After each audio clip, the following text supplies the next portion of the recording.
Halika na, sabay tayo. At kung sinong may gusto, dahil sa tubig alat, likas na yaman ko. Welcome back mga Kaspiro, samahan nyo kami sa unang araw ng 2026 na pamamana kasama si Pipoy. At nakasumpong pa rin tayo kahit papaano ng ulam at nakapabenta ng konti. Happy New Year mga Kaspiro. Ito yung kauna-unahan nating pamamana ngayong araw na gagawin sa pagpasok ng 2026. Dahil ilang araw ng puro karne at matatamis na pagkain, ay subukan natin maghanap ng sariwang isda na may sigang at ihaw.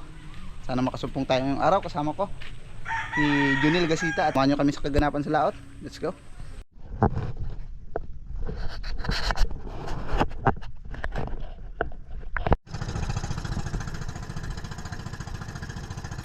Unang spot na pinuntahan natin kung saan tayo nakakahuli ng mga golden trevally.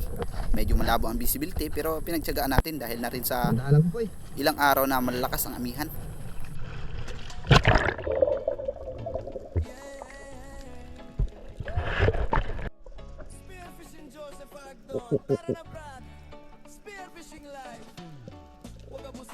Warm up dive natin ito mga Kaspiro. Nagbasid ako kung may malakas na agos sa area na ito. May bahagyang agos, sakto.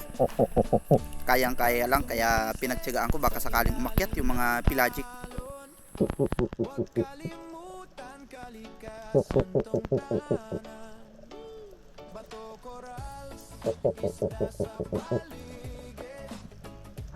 Sa unang dive natin, wala tayong nakitang pwede mapana, kaya lumutang na muna ako para makapag-ipon ulit ng hangin sa susunod na pagsisid.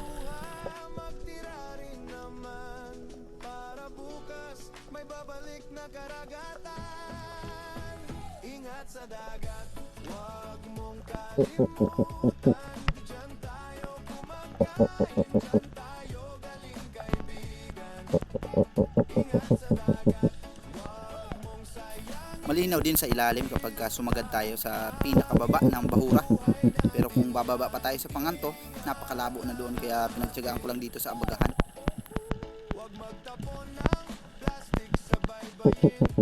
Hanggang sa mayroon ako napansin dito na isang Titan triggerfish o yung pakul. Masarap sana itong pag-ihaw, kaya dahan-dahan kong binaling sa kanya yung panako. At nung masintro na mga Kaspiro, bigla itong lumayo.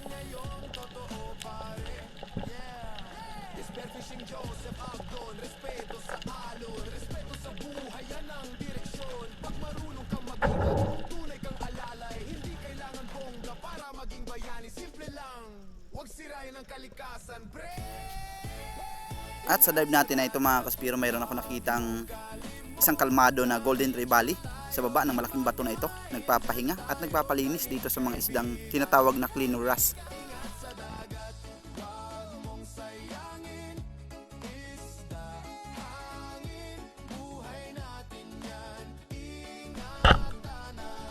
Napakaganda ng ating patama para sa unang kalabit sa taong 2026. Spine shot yung ating golden trevally.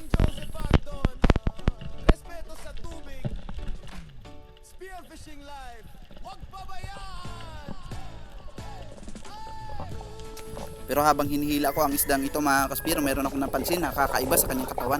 Meron siyang tumutubong laman sa parting itaas ng palikpik.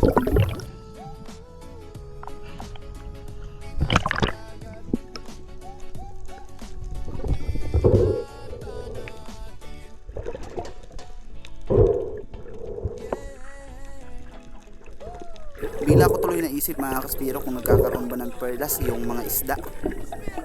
Plano ko sana itong alamin kung anong klase itong tumutubo sa kanyang katawan, pero hindi ko na ginawa.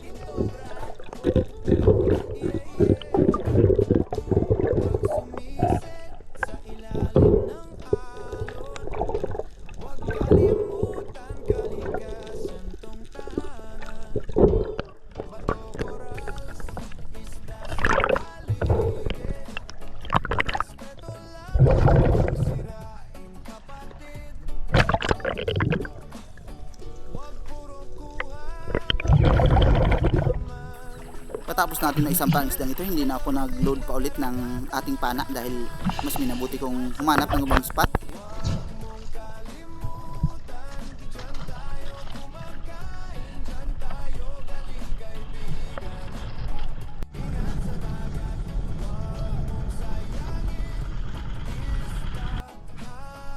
Napakalakas pa rin ang anihan sa mga oras na ito mga kaspiro, kaya hindi na ako lumabas pa ng area ng Dumaran. Dito lang ako sa loob at naghanap ng pwedeng mapakinabangan.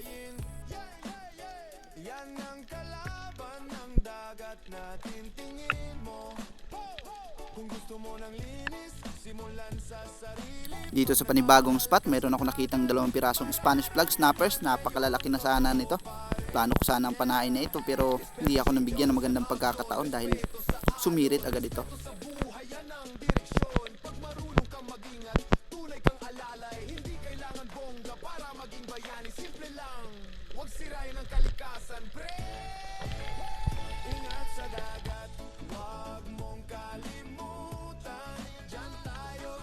Dito sa bandang Rawis, minsan ko lang nahulihan ng red bass, kaya dinahandahan kong babain ito at nagmasid ako sa paligid kung anong pwede nating mapana.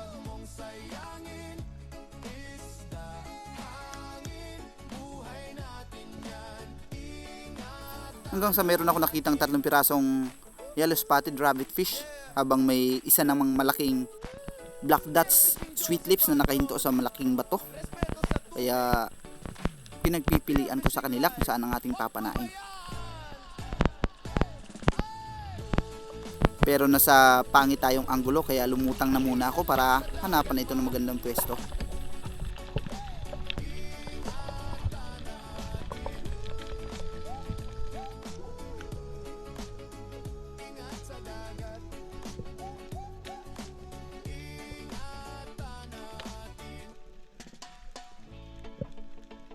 Sa muli kong pagbalik, dito ako nag-ambush sa tabi ng malaking bato na ito para hindi tayo kaagad nila mapansin.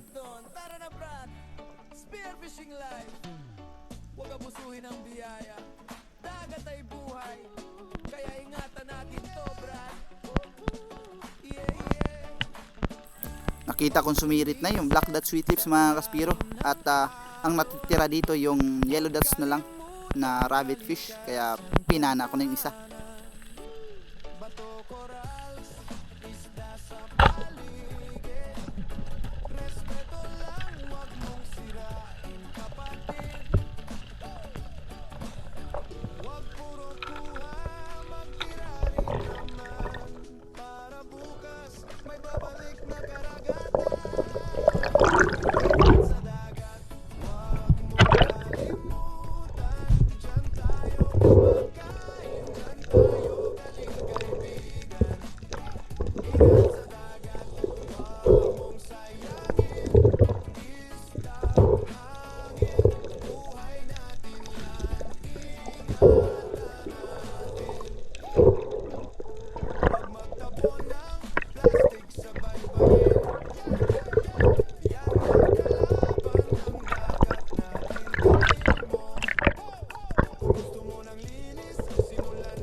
Shout out kay Sir Darius, Mama Deco Pestejo and family, ganun din kay Bro Raymond Lau. Sa pangatlong pagkakataon, binalikan ko yung area kung saan natin nakita yung black dot sweet lips kanina. Tabang pinagmamasdan ko yung paligid, hindi ko ito nakita. Nung akma na tayong lulutang, saka naman dumaan yung 3 pirasong mangrove snapper.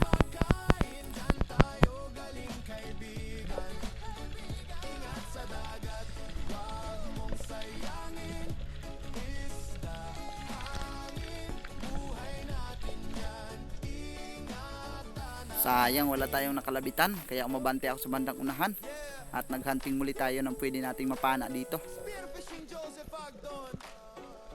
Sakto namang meron ako nakitang yellow spotted rabbit fish na nag-iisa.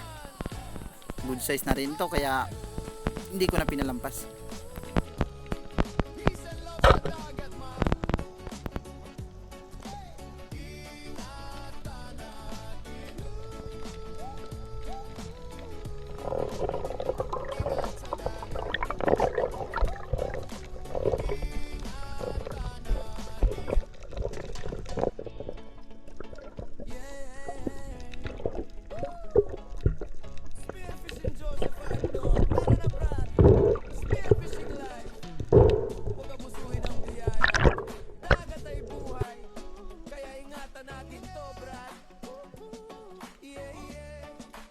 Matapos ko makapag-load ng pana mga kaspiro, agaran akong nagsagawa ng pag-ambush dito dahil nakakita ako ng napakaraming Spanish flag snappers at mayroong isang namumukod tanging napakalaki, habang mayroon namang bumphead parrotfish na nandito lang sa hindi kalayuan.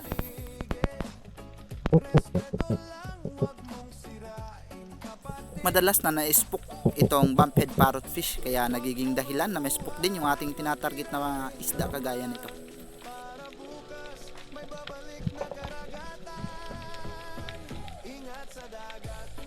Mabuti na lang bumalik pa itong napakaraming Spanish flag snappers at nauuna itong mga maliliit, kaya hindi ko na muna pinanak. Inintay ko yung pinakamalaking nag-iisa.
Ito yung iniitlogan ng cuttlefish o tauban mga kaspiro, pero dinurog na ng pawikan dahil kinakain ng pawikan yung itlog nito.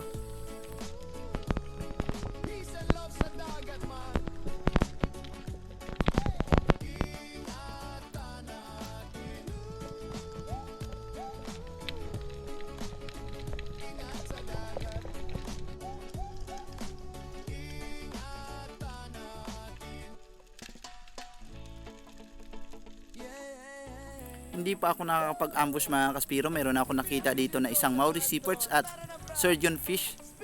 Kaya lang hindi ko na agad na pana dahil malabo ang visibility at tinitiyak ko pa na walang ibang mas malaki kumpara sa kanila. Pag sumiset sa ilalim ng alon, huwag kalimutan kalikasan tong tahanan. Bato, corals, isda sa paligid, respeto lang, huwag mong sirain kapatid. Huwag puro kuha, magtira rin naman, para bukas may babalik na karagatan. Ingat sa dagat, huwag mong kalimutan, dyan tayo kumakain. Same spot pa rin mga kaspiro. Sa pagmamasid ko sa paligid ay wala ko nakitang ibang malaking isda, kaya pinana ko na itong Maurice seaperch o kanlay.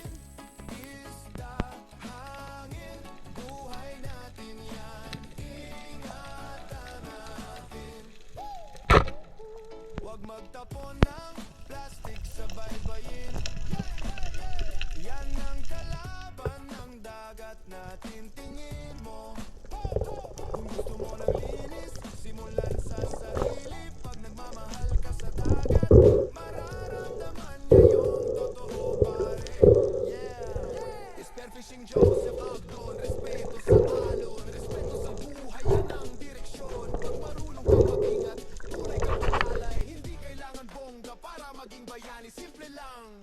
Habang nagpipripul ako ay meron ako nakita ditong Harlequin sweet lips mga kaspiro, pero napakailap ng isang ito dahil malayo pa ako.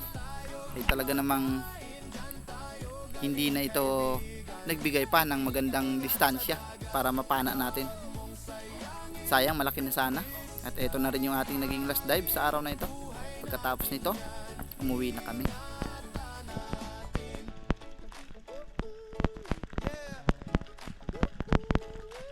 Spearfishing Joseph Agdon, respeto sa tubig.